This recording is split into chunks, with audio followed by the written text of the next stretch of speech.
Donc dans cette vidéo, je vais continuer ma découverte de Redux. Et donc dans cette vidéo, on va voir qu'il faut mapper le state aux props.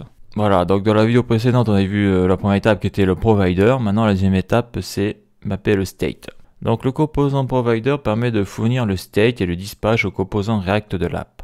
Donc maintenant, il faut spécifier quel state, donc quel état, et quelle action on veut utiliser. Comme ça, les composants n'ont accès qu'au state dont ils ont besoin. Ça semble logique.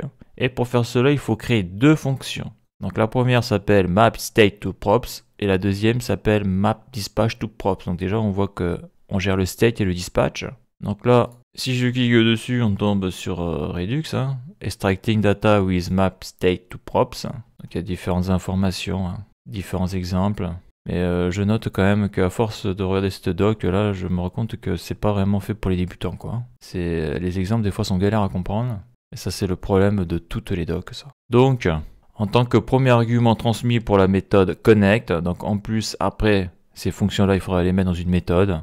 Mais ça, j'y suis pas encore. Map_state_to_props est utilisé pour sélectionner la partie des données du store dans le composant connecté à besoin. Il est souvent appelé map_state pour faire plus court. Et il est appelé chaque fois que l'état du store change. Donc on le voit dans la fonction, il y a marqué state, l'état. Donc map_state_to_props, ok.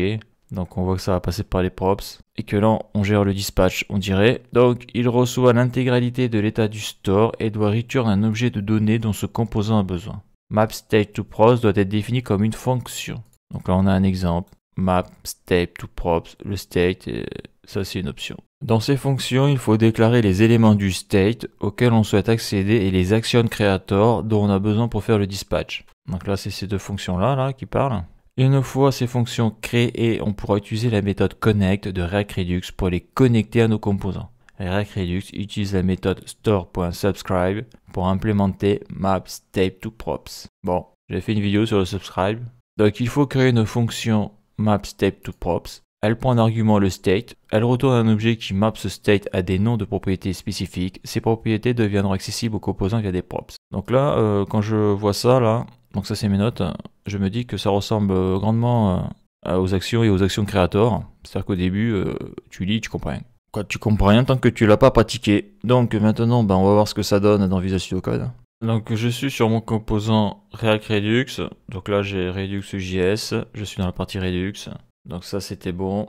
Là on a le composant React. Et puis ici là on a le composant que j'ai fait dans la vidéo précédente pour y mettre le provider. Donc je vais mettre ici là. Je vais désactiver le dispatch. Donc on va se mettre sous le store. Enfin, sous le store à la suite. Donc j'avais fait l'action type, l'action creator, le réduceur, le store. Donc là je vais faire une petite sous-partie que je vais appeler React Redux Connexion. Allez, on va appeler ça comme ça. Sauf que là, je l'écris en français, pas en anglais, c'est un X. Donc, map_state_to_props.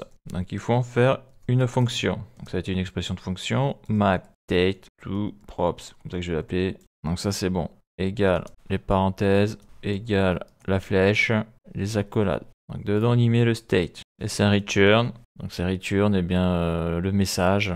Donc, le message. Et dedans, la value, ça sera le state. Voilà, je mets ça, je vérifie si ça marche. Maj Alt F. Voilà. Donc là, je découvre, il y aura peut-être des erreurs, mais ça, on va le voir par la suite. Donc voilà pour map_state_to_props. Donc ça ressemble vachement quand même à l'action creator, sauf que c'est un petit peu différent. Il n'y a pas l'action dans le map_state_to_props, il y a juste le state. Voilà, donc la suite dans le prochain épisode.